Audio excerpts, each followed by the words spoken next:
Hey, hello everyone. I welcome you to Arc Genesis and I was reading some articles. तो मैंने सोचा कि काफ़ी इंटरेस्टिंग आर्टिकल लगे, तो मैंने सोचा कि उसकी वीडियो बनाकर आप लोगों से डिस्कस किया जाए. So today's topic is going to be about Egyptian civilisation.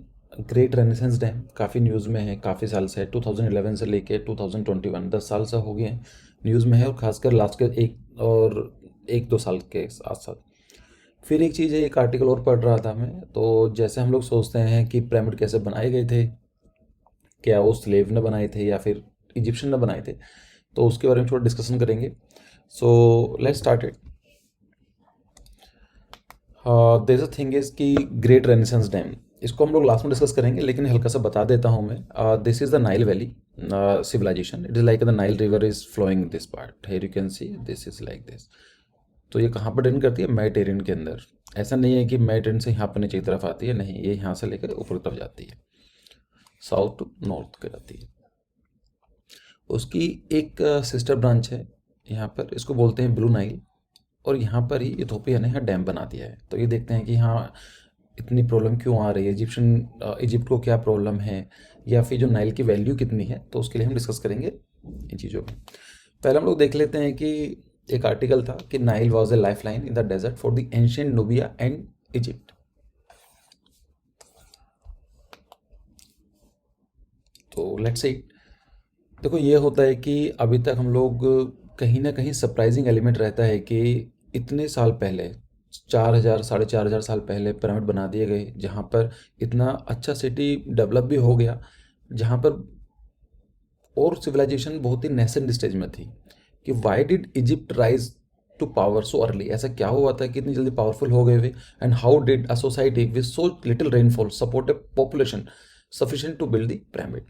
और अगर हम बात करें, वहाँ पर रेनफॉल इतनी नहीं होती थी, वाटर की शॉर्टेज रहने के बाद भी ऐसा क्या था कि उन लोगों ने इतनी बड़ी सिविलाइजेशन को जन्म दे दिया. And ultimately there are so many good big pyramids. तो उसका सॉल्यूशन है, इसका अगर हम देखा जाए तो सबसे मेन चीज़ आती है इसमें नाइल रिवर. कि जो मेन रही है इस पूरी सिविलाइजेशन की, जो रूट रहा है, या फिर हम बात करेंगे कि it is a lifeline, it was the Nile river.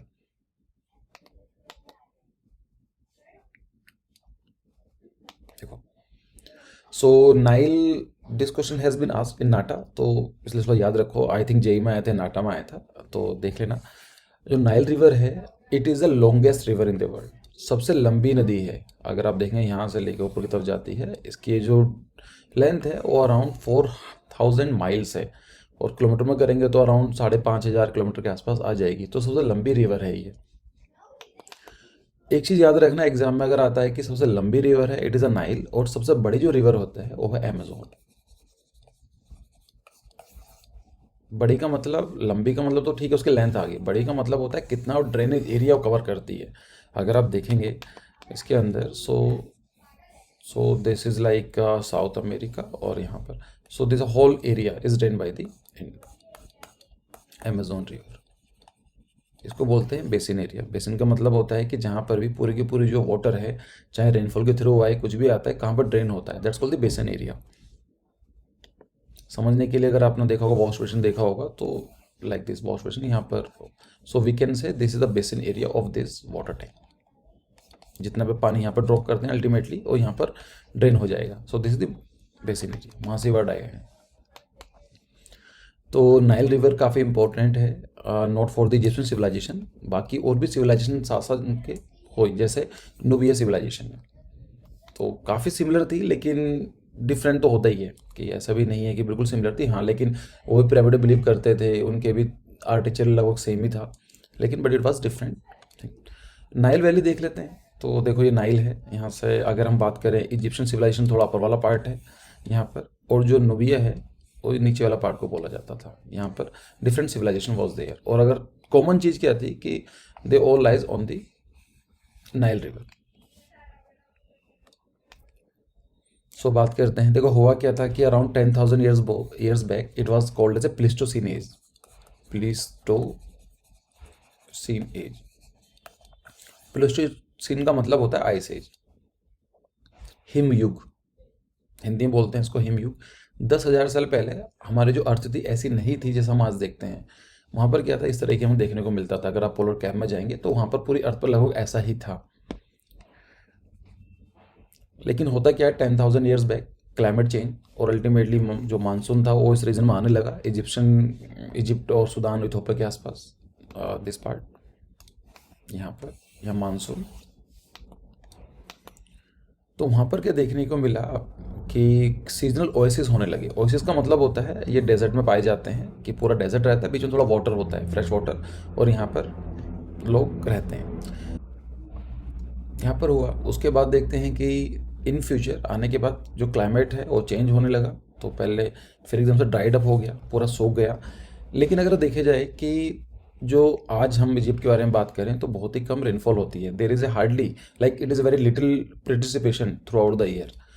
और अगर देखा जाए तो तीन तरफ से तो ये डेजर्ट से घिरा हुआ है, और ऊपर की तरफ नॉर्थ की तरफ से माउंटेन सी से घिरा हुआ है।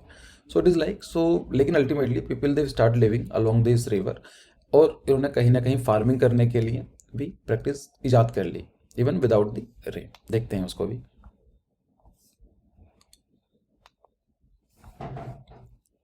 Eventually, these ancient civilizations realized that the Nile was prone to an annual flood of 100 days। ये देखा जाता है कि नॉर्मली फ्लडिंग होती है। अगर आपने देखा होगा कि बिहार वाले रीजन है इंडिया के अंदर, या फिर जो यूपी का साउदर्न वाला पार्ट है, या वेस्ट बंगाल है, वहाँ पर फ्लड आती हैं, रेगुलर आती हैं, हर साल आती हैं, राइट। तो वहाँ पर भी देखा जाता है कि नाइल के ऊपर भी काफ़ी फ्लड आती हैं।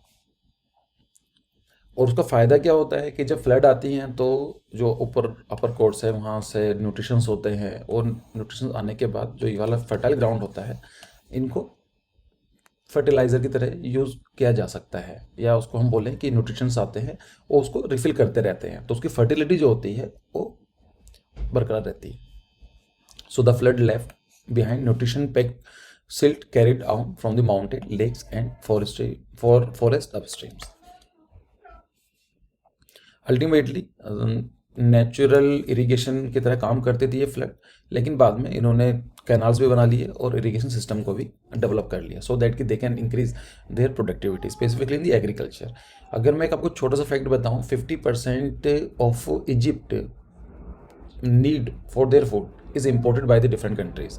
50% वो खुद बना पाते हैं और 50% बाहर से मंगाना पड़ता है उनको अपनी पॉपुलेशन के लिए। अगर इंडिया की बात करें तो हम लोग नॉर्मली खुद अपने लिए तो बनाते ही हैं, जो हमारे फार्मर्स हैं, और हम लोग नेट एक्सपोर्ट कंट्री हैं, मतलब अल्टीमेटली हमारा पूरा आता है, हम लोग बेचते भी हैं। तो हमारे अपने खाने की प्रॉब्लम नहीं है, हम लोग इवन एक्सपोर्ट भी करते हैं। चाइना भी इसी लाइन में काफ़ी आगे है, लेकिन जो इजिप्ट है वो थोड़ा पीछे। दूसरा क्वेश्चन होता है कि पिरामिड्स कैसे बनाए गए थे। सो इसके लिए भी कई सारी चीज़ें आती हैं, कि जो सबसे जो एक्सेप्टेबल थ्योरी है वो यही बोली जाती है कि जो नाइल रिवर थी वहाँ से it work as aquatic highway, एक पानी में हाईवे की तरह काम करता था, जहाँ पर through out the country and the world at large, जहाँ पर ट्रेडर्स होते थे वो साउथ अफ्रीका से आते थे या अफ्रीका के दूसरे डिफरेंट पार्ट से आते थे, और मेडिटेरियन सी से कनेक्ट करने के साथ साथ आपस में ट्रेड भी करते थे। इसलिए Egypt influence spread across the ancient world, और इसीलिए इजिप्ट जो था वो सेंटर में पड़ता है, तो उसका जो पूरा इन्फ्लुएंस था पूरी दुनिया में ज़्यादा फैला। यही माना जाता है कि scientist think many of the stones of the pyramid were transported, और ये था कि जो पत्थर थे वो नाइल के ऊपर ही ट्रांसपोर्ट करके मंगाए गए थे। तो अगर हम चाहें गीज़ा का पिरामिड देखें या बाकी पिरामिड्स भी देखें, बाकी एनुअल फ्लड्स होती हैं। The Nile floods came in handy to, जो यहाँ पर अगस्त सितंबर अक्टूबर के महीने में आते हैं। सो इसका फ़ायदा ये होता था कि मान लीजिए आपकी साइड रिवर यहाँ फ्लो कर रही है और आपका जो पिरामिड है यहाँ पर है, तो जब फ्लो होता है तो यहाँ पर फ्लडिंग आ जाएगी। तो अब इजी हो गए आपको कि जो बड़ा पत्थर है उसको यहाँ पर ले जाने में। इस तरह का ये पिक्चोग्राफिक्स है, ये बनाए गए हैं, एक डिजिटल मॉडल्स हैं। आप देख पा रहे हैं कि यहाँ पर नॉर्मल रिवर है तो यहाँ पर भी इसको लेकर जाया जा सकता था और जो बड़े स्टोन्स होते थे उनको इस तरह से लेके जाया जाता था। हमने बात करी थी कि इजिप्शियन सिविलाइजेशन और नोबिया सिविलाइजेशन भी हुआ करती थी। तो Egypt was not the only civilisation that benefit from having the Nile in their background. तो नाइल रिवर के साथ साथ और भी सिविलाइजेशन का जन्म होता है, और इसीलिए बोला जाता है people throughout Africa were drawn to the Nile and they travelled from throughout the region to settle in Nubia. As a result Nubia one of the Africa's earliest kingdom become a cultural melting point. तो इसलिए देखते हैं बहुत सारे different culture यहाँ से होते हैं। नीवे सोसाइटी को किंगडम ऑफ खुशी बोला जाता है, बाकी इसको इंटरचेंजली यूज़ किया जाता है। अगर हम देखें तो वहाँ पर फार्मर्स क्या थे, नोवियन सोसाइटी में फार्मर्स होते थे, कैटल हर्डर्स होते थे, माइनर्स होते थे, और मतलब miners and makers. Nubia was known for is gold, ivory, ebony and incense. तो यहाँ पर है। दूसरा जो क्वेश्चन था कि इजिप्शियन पिरामिड्स को बनाया किसने है, तो जो ये आर्टिकल है, अकॉर्डिंग टू दिस आर्टिकल, ये 2-4 दिन पुराना ही है, तो 5 दिन पुराना, 6 दिन पुराना अल्टीमेटली। तो इनके इस according to this article it was not build by the slaves. तो देखते हैं ऐसा क्या है इनके हिसाब से। जो आर्टिकल है, इस आर्टिकल के अंदर क्यों बोलते हैं कि ये स्लेव ने नहीं बनाया था। सो देखो, पिरामिड्स के बारे में there are so many conspiracies theories. कुछ लोग बोलते हैं कि इसको एंशिएंट एलियंस ने बनाया था, कुछ लोग बोलते हैं इसको लिजर्ड पीपल ने बनाया था, कुछ लोग बोलते हैं फ्री मेंशंस थे, और कुछ लोग बोलते हैं कि बहुत बड़ी सिविलाइजेशन थी, एंशिएंट सिविलाइजेशन थी, एडवांस हो गई थी, और बाद में उस पास ऐसी टेक्नोलॉजी थी जो इतने बड़े पिरामिड बनाए जा सकते हैं। बाद में इन लोगों ने उस टेक्नोलॉजी खो दिया या फिर भूल गए। सो लेकिन अगर बात करें, जो अभी तक the best evidence suggested that the pyramid workers were local who were paid for their service and it extremely well. तो अभी तक के अगर हम लोग साइंटिफिक स्टडी के बारे में देखा जाए तो सबसे बड़ी थ्योरी यही बात की जाती है कि जो पिरामिड्स बनाए गए थे वो वहाँ के लोकल पीपल ने बनाए थे, और उसके लिए उनको सर्विस करते थे उसको पेमेंट भी मिलती थी, और वहाँ खाने पीने की ऐसी कोई प्रॉब्लम नहीं थी, उनको अच्छा खाना ऑफर किया जाता था। क्या पॉइंट्स हैं, इनको देखते हैं। सो उनका पहला आता है the lives of the pyramid workers, कि वहाँ की लाइफ कैसी हुआ करती थी जो पिरामिड जो वर्कर्स थे उनके हिसाब से। तो एक 1990 में क्या हुआ है, number of the humble grave sites for the pyramid workers were found surprisingly short distance from the tombs of the pharaohs. जो टॉम्स, जो उनके जो फरोज के जो टॉम हुआ करते थे, उन्हीं के ज़्यादा दूर नहीं, पास में ही हमें देखने को मिलता है कि वहाँ पर ग्रेव साइट्स हैं वो वर्कर्स की। और अगर हम उन ग्रेव साइट को स्टडी करें तो देखते हैं कि नेसेसरी गुड्स भी रखे गए हैं। जो इजिप्शियन सिविलाइजेशन है वो बिलीव करती थी लाइफ आफ्टर डेथ, कि एक बार डेथ हो जाती है उसके बाद दोबारा लाइफ आएगी, और इसीलिए जो मम्मीज़ वगैरह बनाई जाती थी वहाँ पर बेसिक उनके ऑर्नामेंट टाइप सामान डाल दिए जाते थे, खाने पीने का सामान भी रखा जाता था। ये बिलीव किया जाता है कि जो उनका जो नेक्स्ट बर्थ होगा उनको ये सामान चाहिए होंगे। तो ये वाली बात आती है कि अगर वो स्लेव होते तो इतने क्लोजली पिरामिड के क्यों बनाया जाता। और अगर दूसरी वाली बात आती है कि वहाँ पर नेसेसरी गुड्स भी रखे गए हैं। So basic kindness unlikely to have been afforded common slaves, और नॉर्मली अगर स्लेव होंगे तो इतना उनको सही ट्रीटमेंट नहीं किया गया होगा। इनका पहला आर्ग्यूमेंट है। दूसरे बारे में बात करते हैं कि archaeologist have also spend year evacuating as a sprawling complex through to have been a part time home for thousand of workers. यहाँ पर क्या है कि एक हित अल गुरब के नाम से एक जगह है, वहाँ पर क्या है, एक तरह से इनका पार्ट टाइम होम था, जो काम करते थे वहाँ पर वर्कर्स रहते थे। वहाँ पर अराउंड 1600 वर्कर्स एक साथ रहते थे। सो वहाँ पर भी ये चीज़ देखी गई है कि मैनी मील्स, वहाँ पर खाने पीने की अगर देखा जाए तो वहाँ पर एविडेंसेस मिले हैं। So they are saying and the archaeologist also uncovered extensive remains from the many meals they ate, including abundant bread, huge quantity of the meat like cattle, goats, sheep and fish. So ये चीज़ बताई जाती है कि they were not a slave, अगर slave होते तो उनको इतना अच्छा ट्रीटमेंट नहीं मिलता। एक आर्गूमेंट और भी देते हैं ये कि वहाँ पर ग्राफिटीज़ बनाई गई हैं, जो नॉर्मली वहाँ काम करते हैं, कुछ पेंटिंग्स बना देते हैं, कुछ बना देते हैं। तो अगर हम उनको भी स्टडी करें तो उसमें कहीं नहीं दिखाया जाता है कि देयर इज़ नो एविडेंसेस कि वहाँ पर कि स्लेव्स ने इन चीज़ों को बनाया था, पिरामिड्स को बनाया था। तो अगर हम बात करें कि जो आर्कियोलॉजिस्ट हैं तो इनकी इस कंक्लूजन पर निकले हैं कि where the workers came from, what they lives were like and who they work, nowhere have been archaeologist found sign of the slavery और फॉरेन वर्कर्स। तो वहाँ पर कहीं पर भी हमें ऐसे एविडेंसेस नहीं मिलते हैं कि ये स्लेव ने बनाए थे या फिर कुछ फॉरेन वर्कर्स से, मतलब बाहर से इंपोर्ट कर स्लेव्स को मंगाया गया था। इवन वहाँ पर ये भी देखने को मिलता है कि लेबर टैक्स कलेक्शन भी के भी एविडेंसेस देखने को मिलते हैं कि वहाँ पर जो आम जनता थी उनके ऊपर लेबर टैक्स भी लगाया जाता था, जो कहीं ना कहीं ये दिखाता है this let some researchers to suggest the worker might have rotated through tours of the construction. तो वहाँ पर ये देखा जाता है कि शायद ऐसा हो सकता है कि जो वर्कर्स थे वो रोटेट होते रहते थे, कभी कुछ लोग हैं कभी कुछ लोग हैं। It's like a national service, जैसे कुछ कंट्री के लिए इसराइल के अंदर हम देखते हैं वहाँ पर military service it's a national service, वहाँ पर हर बंदे को कंपलसरी है। So it can be there, however it is also unclear if that means to workers war course.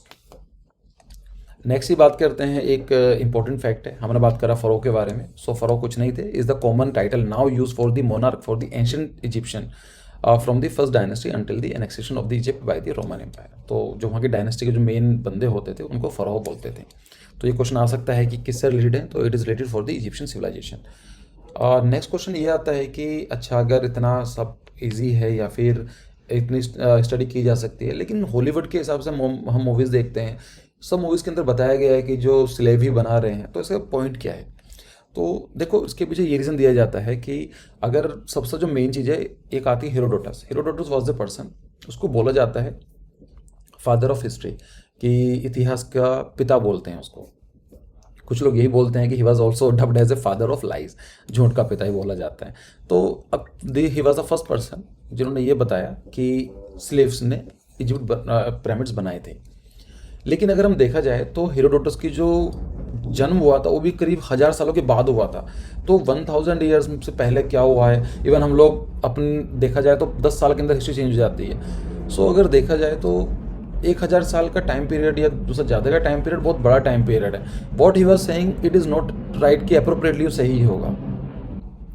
कोई दूसरा जो ओरिजिन बोला जाता है स्लेव आइडिया के बारे में, एक आता है कि जूडियो क्रिश्चियन नैरेटिव। इनके हिसाब से भी ये बोला जाता है कि जो जूइस जो थे वो उनको एनस्लेव किया गया, मतलब उनको उसे स्लेव की तरह ट्रीट किया जाता था, उनको बुलाया जाता था, और अल्टीमेटली इन्हीं जो जूइस लोग थे इन्होंने ही पिरामिड्स वगैरह बनाए हैं। सो अगर हम बात करें, so while archaeology still have much to learn about the people who built the pyramids and how work was organized and executed। हाँ, अभी काफ़ी कुछ है सीखने के लिए, हमें कुछ क्लियर नहीं पता है। लेकिन अगर हम थोड़ा सा देखा जाए कि इस मिसकंसेप्शन को हटा भी देते हैं, तो ये भी चीज़ क्लियर है कि जो पिरामिड्स जो बनाए गए थे वो इजिप्शियन ने खुद ही अपने लोगों के लिए बनाए थे। ऐसा स्लेव वाला कोई एविडेंसेस हमें देखने को नहीं मिलता है। हमें ऐसा कुछ नहीं मिलता है कि किसी और सिविलाइजेशन से इम्पोर्ट किए गए, या फिर कुछ ऐसे चीज़ें हमें देखने को नहीं मिलती हैं। जो तीसरा टॉपिक है, हमने जो बात की थी कि नाइल के बारे में, देखो सबसे इंपॉर्टेंट चीज़ क्या है, इजिप्ट के लिए नाइल रिवर बहुत ज़रूरी है। अगर हम ये देखेंगे दिस पार्ट, यहाँ पर ये नाइल है। इवन अगर मैं आपसे बोलूँ कि 95% ऑफ द इजिप्शियन पॉपुलेशन जो है वो नाइल रिवर के आसपास ही बसी हुई है। मतलब अगर आप ये वाला पूरा पार्ट देखेंगे, I should change my colour hair, so तो जो ये वाला पार्ट है, ये वाला, इसमें कोई नहीं रहता है, सिर्फ 5% पॉपुलेशन रहती है, और 95 पॉपुलेशन जो रहती है वो नाइल रिवर के आसपास ही रहती है, क्योंकि यहाँ पर जो फ्रेश वाटर की सप्लाई बहुत कम है। 90% of the fresh water supplies came from the Nile. 10% of oasis या फिर मेडिटेरेनियन सी से रिवर्स ऑस्मोसिस करके बना लेते हैं। लेकिन देखा जाए तो मेन जो सोर्स है वहाँ पर वाटर का, फ्रेश वाटर का, जो फ्रेश वाटर पीने के लिए चाहिए होता है, बेसिक काम के लिए चाहिए होता है, एग्रीकल्चर के लिए चाहिए होता है, तो नाइल ही है। हुआ क्या, 2011 में, दिस इज़ यूथोपिया। देखो यूथोपिया काफ़ी बड़ा कंट्री है यहाँ पर, और मिनरल रिच कंट्री है। यहाँ पर लिथियम आयंस के काफ़ी ज़्यादा ओर्स मिलते हैं, और इसकी सबसे बड़ी प्रॉब्लम क्या है कि ये लैंड लॉक्ड है, तो ये ट्रेड नहीं कर सकता है without getting the permission from the other country. जैसा अगर हम बात करें अपने पर्सपेक्टिव में, अपने आसपास के एरिया, अफगानिस्तान है।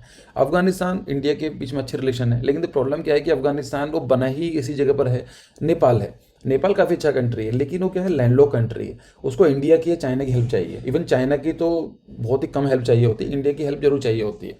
कैसे वो करेंगे? ऐसे अगर हम देखा जाए नॉर्मली, तो अगर हम अफ्रीका कंट्री के बारे में बात करें, अफ्रीका जो कॉन्टिनेंट है काफ़ी पॉवर्टी है, गरीब कंट्री के में माना जाता है।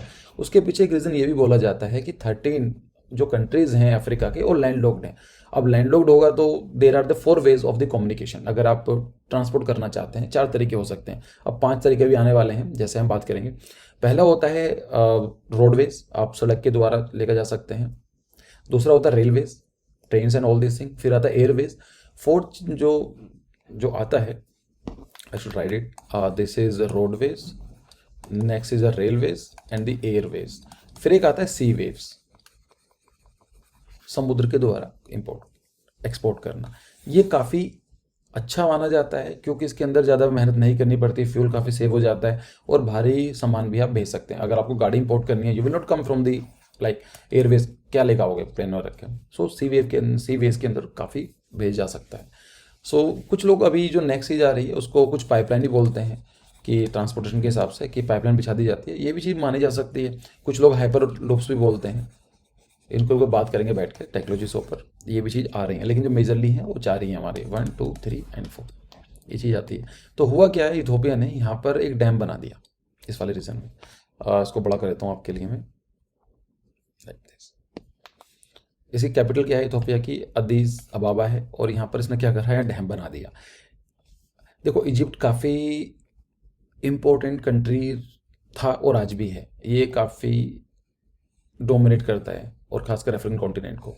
तो हुआ क्या था कि 1929 के अंदर इजिप्ट और सूडान के बीच में एक ट्रीटी साइन हुई थी, जिसमें ये बोला गया था कि इजिप्ट को ज़्यादा पावर दी गई थी इस रिवर के ऊपर कि नहीं बना सकते। इथोपिया ने बोला कि यार ये बहुत पुरानी वाली बात है, हम आज की बात करते हैं, 90 साल में क्या हुआ, हम लोगों को भी ज़रूरत है। इथोपिया एक वहाँ पर काफ़ी गरीबी है, और अगर हम एक छोटा सा बात करें, 70% जो वहाँ की पॉपुलेशन है, they don't have the good access of the light, मतलब वहाँ पर लाइट वगैरह नहीं है, जो आज से 2-3 साल पहले इंडिया की हालत थी, तो ऐसे ही हालत मान कर सकते हैं, गाँव में लाइट नहीं पहुँचती थी। सेम चीज़ वहाँ पर भी है इथोपिया के अंदर। सो दे आर सेइंग कि हमें एक डैम बनाना पड़ेगा, और जो डैम बना रहा है, सो 90% से ज़्यादा काम ऑलरेडी हो चुका है। अब इजिप्ट ये बोल रहा है कि अगर आपने इस पे, अब देखो डैम तो बना दिया, अब डैम बनाना तो कोई बड़ी चीज़ नहीं उनके हिसाब से थी, इजिप्ट को प्रॉब्लम नहीं थी। प्रॉब्लम कब होगी, जब इसकी वाटर सप्लाई बंद हो जाएगी। तो इजिप्ट ने भी बोला, उसको बात करने की कोशिश करी, तो इजिप्ट ने अभी ये बोल रहा है, इजिप्ट ये बोल रहा है कि आप एक काम कीजिए, चलो अपना बना तो लिया ही है, और जो 90% कंस्ट्रक्शन हो चुका है, ये इतना बड़ा है कि अगर ये डैम पूरा जब बन ही गया, actually it is the largest dam in the African continent, तो आप समझ सकते हैं। तो अब इजिप्ट ये बोल रहा है कि चलो ठीक है, अपना बना तो लिया, डू वन थिंग, आप इसको 15 से 20 साल का टारगेट रखो, धीमे धीमे पानी इकट्ठा करो। तो इससे क्या होगा कि हमें एकदम से शौक नहीं लगेगा और आपको भी हो जाएगा। ये तो भी बोल रहा है कि यार 15-20 साल तो काफ़ी बड़ा टाइम पीरियड है। लाइक 15-20 साल का मतलब समझ रहे हो कि अगर आज इंडिया ने डैम बनाया है तो 2021 में वो बोल रहे हैं 2040 तक भरो उसको। 20 साल तो काफ़ी बड़ा है, उसका फ़ायदा क्या हो उस डैम बनाने का। सो वो बोल रहे हैं कि नहीं, ऐसा कुछ नहीं, हम 4 से 5 साल के अंदर पूरा उसको फिल कर लेंगे। तो यहाँ पर ये चीज़ निकलती है। अब देखो इजिप्ट ये बोल सकता है कि हम अटैक कर देंगे आपके ऊपर, ये सब चीज़ें हो सकती हैं। Of course they can do. Egypt ज़्यादा पावरफुल कंट्री है इथोपिया से, पर मेन प्रॉब्लम क्या है, इनका बॉर्डर टच नहीं होता है, वो कहीं भी करेंगे तो दूसरी कंट्री में जा कैसे करेंगे। So it remain with the Sudan. तो इसलिए सूडान का भी व्यू पॉइंट जानना जरूरी हो जाता है अपने को। सूडान का in starting, Sudan was also against of the Ethiopia's renaissance dam. ये मना कर रहा था कि ये चीज़ मत बनाओ क्योंकि पानी की शॉर्टेज को भी होगी। लेकिन बाद में इसने रियलाइज़ करा कि यार यहाँ से पानी तो आता रहेगा ही, इतना तो कम नहीं होगा, और हमारे पास तो एक रिवर और भी है, यहाँ से आ जाएगा। लेकिन इस रिवर में फ्लडिंग ज़्यादा होती थी, फ्लडिंग होती है, बाढ़ आती है। अगर फ्लड आएगा तो अल्टीमेटली यहाँ पर डैम बना दिए तो फ्लड कंट्रोल में हो जाएगी। तो Sudan is also now it is starting supporting to the Ethiopia. बाद में ये भी बोला इथोपिया ने कि कुछ बिजली हम आपको भी दे देंगे। तो मामला यहाँ पर ख़त्म हो गया। सो अभी देखते हैं आगे इन फ्यूचर क्या होता है। तो आपको कैसा लगा लेक्चर, आप मुझे प्लीज़ कमेंट सेक्शन बताइए, और मैं ट्राई करूँगा कि कुछ इस तरह के इंटरेस्टिंग टॉपिक के ऊपर आपसे डिस्कस करता रहूँ, रादर दैन कि नाटा और जेई, ये तो चलता ही रहता है। देखो एग्ज़ाम कि आप प्रिपरेशन करते हो एक अच्छा कॉलेज के लिए, नाटा और ये सब चीज़ ज़रूरी है, लेकिन एक as a individual, as a personality develop करने के लिए आपको पता होना ज़रूरी है कि आसपास चल क्या रहा है, कौन सी कंट्री में प्रॉब्लम क्या है, तो उनको डिस्कस करना भी ज़रूरी है। हम लोग सिर्फ IIT जे या फिर नाटा को टारगेट नहीं कर सकते, we also have to think about it. और बाकी आप जानते ही हैं मैंने क्रैश कोर्स लॉन्च कर दिया है, नाटा के रिजल्ट एग्जाम का वेट कर रहे हैं फॉर्म का। जैसे ही होता है within 7-10 days we are going to launch the crash course. आप चाहें तो उसको अभी चाहें तो उसको प्री बुक कर सकते हैं।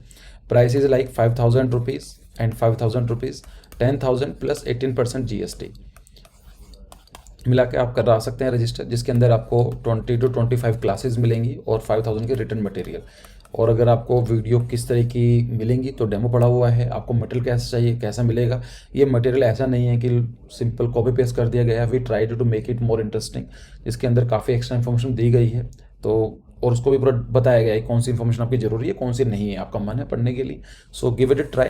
बाकी there are so many coaching centre, they are charging 50,000 rupees something just for the crash course.